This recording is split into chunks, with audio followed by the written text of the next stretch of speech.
اس لیے حضرت سلمان رضی اللہ تعالیٰ عنہ نے آئندہ کے متعلق اس سے بھی وصیت کی خواہش کی۔ اس نے نصیبین میں ایک شخص کا پتہ بتایا۔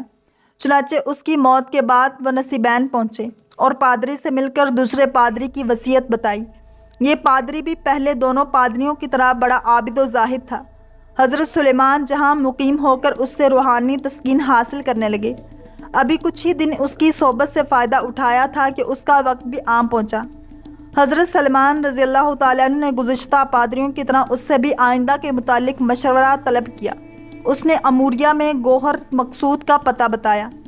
چنانچہ اس کی موت کے بعد انہوں نے اموریہ کا سفر کیا اور وہاں کے پادری سے مل کر پیام سنایا اور اس کے پاس مقیم ہو گئے۔ کچھ بکریاں خرید لیں، اس سے مادی غذا حاصل کرتے تھے اور صبر و شکر کے ساتھ روحانی غذا پادری سے حاصل کرنے لگے۔ جب اس کا پیمانہ حیات بھی لبریز ہو گیا تو حضرت سلیمان رضی اللہ تعالیٰ عنہ نے اس کو اپنی پوری سرگشت سنائی کہ اتنے مراتب طے کرتا ہوا آپ کے پاس پہنچا تھا۔ آپ بھی آخرت کا سفر کرنے کو آمادہ ہیں، اس لیے میرا کوئی سامان کرتے جائیے۔ اس نے کہا، بیٹا میں تمہارے لیے کیا سامان کروں؟ آج دنیا میں کوئی شخص ایسا باقی نہیں ہے جس سے ملنے کا تم کو مشورہ دوں۔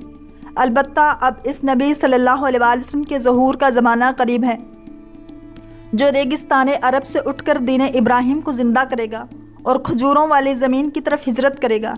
اس کے علامات یہ ہیں کہ وہ ہدیہ قبول کرے گا اور صدقہ اپنے لیے حرام سمجھے گا۔ اس کے دونوں شانوں کے درمیان مہر نبوت ہوگی۔ اگر تم اس سے مل سکو تو ضرور ملنا۔ اس پادری کے مرنے کے بعد حضرت سلمان رضی اللہ تعالیٰ عنہ عرصہ تک اموریہ میں رہے۔ کچھ دنوں کے بعد بنو کلب کے تاجر ادھر سے گزرے۔ حضرت سلمان رضی اللہ تعالیٰ عنہ نے ان سے کہا کہ اگر تم مجھ کو عرب پہنچا دو تو میں اپنی گائیں اور بکریاں تمہاری نظر کر دوں گا۔ وہ لوگ تیار ہو گئے، لیکن عربوں نے وادی قرا میں پہنچ کر دھوکہ دیا اور ان کو ایک یہودی کے ہاتھ غلام بنا کر فروخت کر ڈالا، مگر جہاں کھجور کے درخت نظر آئے، جس سے تو اس آس بندی کہ شاید یہی وہ منزل مقصود ہے جس کا پادری نے پتہ دیا تھا۔ تھوڑے دن ہی قیام کیا تھا کہ یہ امید بھی منقطع ہو گئی۔ آقا کا چچا زاد بھائی مدینہ سے ملنے آیا۔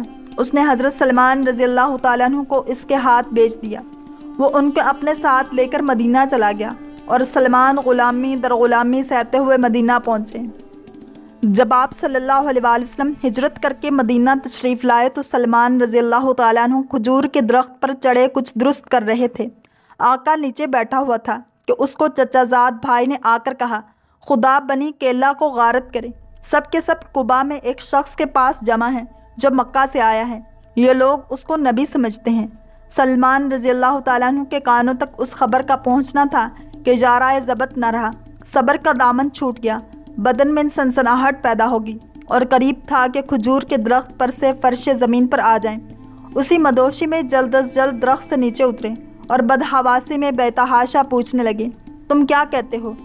آقا نے اس سوال پر گونسا مار کر ڈانٹا کہ تم کو اس سے کیا غرض، تم اپنا کام کرو۔ اس وقت حضرت سلمان رضی اللہ تعالیٰ عنہ خاموش ہو گئے، لیکن اب صبر کیسے تھا؟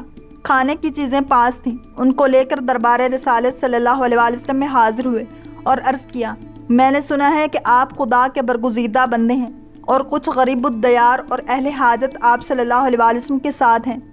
میرے پاس چیزیں صدقہ کے لیے رکھی تھیں، آپ لوگوں سے زیادہ اس کا کون مستحق ہو سکتا ہے، اس کو قبول فرمائیے۔ حضرت صلی اللہ علیہ وآلہ وسلم نے دوسروں لوگوں کو کھانے کا حکم دیا مگر خود نوش نہ فرمایا۔ اس طریقہ سے سلمان رضی اللہ تعالیٰ عنہ کو نبوت کی ایک علامت کا مشاہدہ ہو گیا کہ وہ صدقہ قبول نہیں کرتا۔ دوسرے دن پھر ہدیہ لے کر حاضر ہوئے اور عرض کیا کہ کل آپ صلی اللہ علیہ وآلہ وسلم نے صدقہ کی چیزیں نہیں نوش فرمائی تھیں، آج یہ ہدیہ قبول فرمائیے۔ آپ صلی اللہ علیہ وآلہ وسلم نے قبول کیا، خود بھی نوش فرمایا اور دوسروں کو بھی دیا۔ تیسری بار جب وہ آپ صلی اللہ علیہ وآلہ وسلم کی خدمت میں حاضر ہوئے تو آپ صلی اللہ علیہ وآلہ وسلم بقا میں تشریف فرما تھے۔ وہاں آپ اپنے کسی صحابی کی تدفین میں شریک تھے۔ انہوں نے آپ صلی اللہ علیہ وآلہ وسلم کو بیٹھتے ہوئے دیکھا۔ اس وقت آپ صلی اللہ علیہ وآلہ وسلم کے جسم پر 2 چادریں تھیں۔ انہوں نے قریب پہنچ کر السلام کہا اور گھوم کر پشت کی جانب آ گئے کہ شاید میں نبوت دیکھ سکیں، جس کو اموریہ میں ان کے مرشد نے بتایا تھا۔ جب نبی کریم صلی اللہ علیہ وآلہ وسلم نے انہیں اپنی پشت مبارک کی طرف نظر اٹھائے ہوئے دیکھا تو آپ صلی اللہ علیہ وآلہ وسلم مقصد سمجھ گئے اور پشت پر سے چادر سرکا دی۔ اس طریقہ سے دوسری نشانی یعنی مہر نبوت کی بھی زیارت کر لی اور باچشم پرنم آپ صلی اللہ علیہ وسلم کی طرف بوسہ دینے کو جھکے اور اسے بے ساختہ چومنے لگے۔ اس وقت ان کی آنکھوں سے مسرت کے آنسو جاری تھے۔ حضرت صلی اللہ علیہ وسلم نے فرمایا، سامنے آؤ۔ سلمان نے سامنے آ کر ساری سرگش سنائی۔